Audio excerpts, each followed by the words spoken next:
अस्सलाम वालेकुम, welcome back to my channel. अभी बना रही हूँ मैं लच्छे पराठा। और इसके साथ भी एक स्टोरी है कि मैं घर में तो कभी नहीं बनाती थी। अम्मी बहुत कहती थी कि बनाओ, मगर शादी के बाद ही फाइनली स्टार्ट किया। और जब उन्होंने कहा कि आज ब्रेकफास्ट करते हैं नीलम के हाथ का, तो मैं बहुत कंफ्यूज हो गई थी। तब मैंने पराठा बनाया था, लच्छे पराठा बनाया था। तो चलो चलते हैं, बनाते हैं और देखते हैं आप लोगों को कैसा लगता है।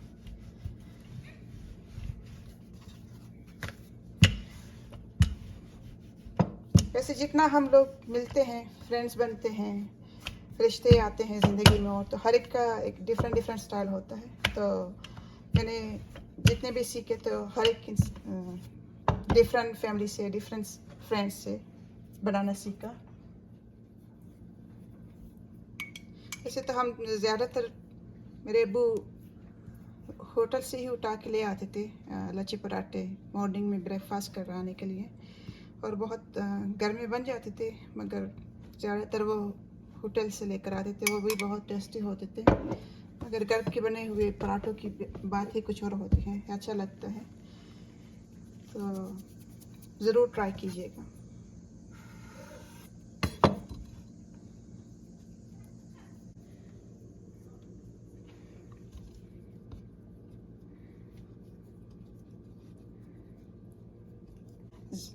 देखिए, इतना बस सिर्फ उसको गोल करते जाइए, उसमें खुद ही वो आ जाएगी। इतने ज़्यादा रेल्स बन जाते हैं, तो ज़रूर ट्राई कीजिएगा। ये हो गया इतना सिंपल सा पराठा, लच्छे पराठा। और जब हम मंगवाते तो इतना एक्सपेंसिव होता था, और घर के बने हुए की तो अलग ही बात होती है। वो इतनी साफ़ सुथरे माहौल में बन जाता है, इंसान को पता होता है कि हमने किस तरह बनाया। मगर बाहर लाने से तो एक ये भी होता है कि पता नहीं किस तरह आटा गूंथते हैं, किस तरह वो लोग बनाते हैं। तो मैं तो थोड़ा क्रिस्पी बनाती हूँ, पतला करके, क्योंकि मुझे क्रिस्पी ही अच्छा लगता है।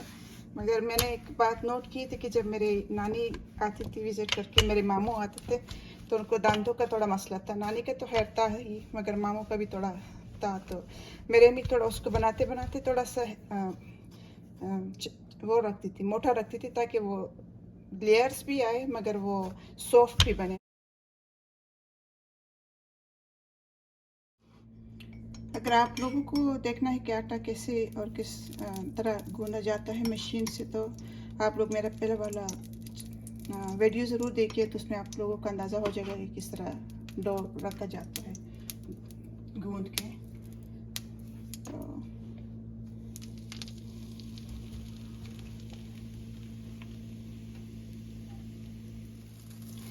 बहुत सारे मैंने देखा है कि बहुत सारे लोग नहीं डालते पहले, मतलब तेल नहीं डालता। हम लोग डालते हैं, क्योंकि हम इसी तरह बनाती थी, मैं इसी तरह बनाती हूँ। मैं दोनों साइड पे डालती हूँ। अगर आप लोग बाद में डालते हैं या इसी तरह डालते हैं, तो पूरी अपनी चॉइस से बनाइए। और कभी कभार तो पेशावर में हमारा वीकेंड जब होता था, तो हलवा पूड़ी से ही ज़्यादा अबू ले आते थे।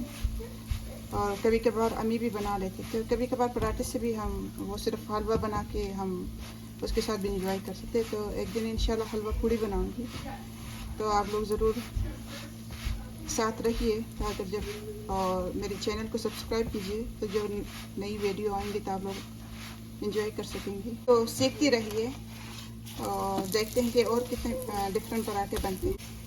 मैं थोड़ा क्रिस्पी होने के लिए वेट कर रही हूँ, मगर अगर जो सॉफ्ट खाना चाहते हैं तो वो जल्दी भी निकाल सकते हैं। मुझे कमेंट में ज़रूर बताइए कि आप लोगों को कैसे पराठा अच्छा लगता है, क्रिस्पी या सॉफ्ट। तो बन गया, उम्मीद है आप लोगों को अच्छा लगेगा। ट्राई ज़रूर कीजिएगा और मुझे कमेंट में बताइए कि कैसा है, कैसा लगा आप लोगों को। अभी तो बहुत गर्म है, मगर आप लोगों को दिखाती हूँ कि किस तरह बन गया। तो आप लोग देख सकते हैं कि कितने लेयर्स आ गए और कितना क्रिस्पी बन गया। तो ज़रूर ट्राई कीजिएगा। मिलते हैं एक और वीडियो में।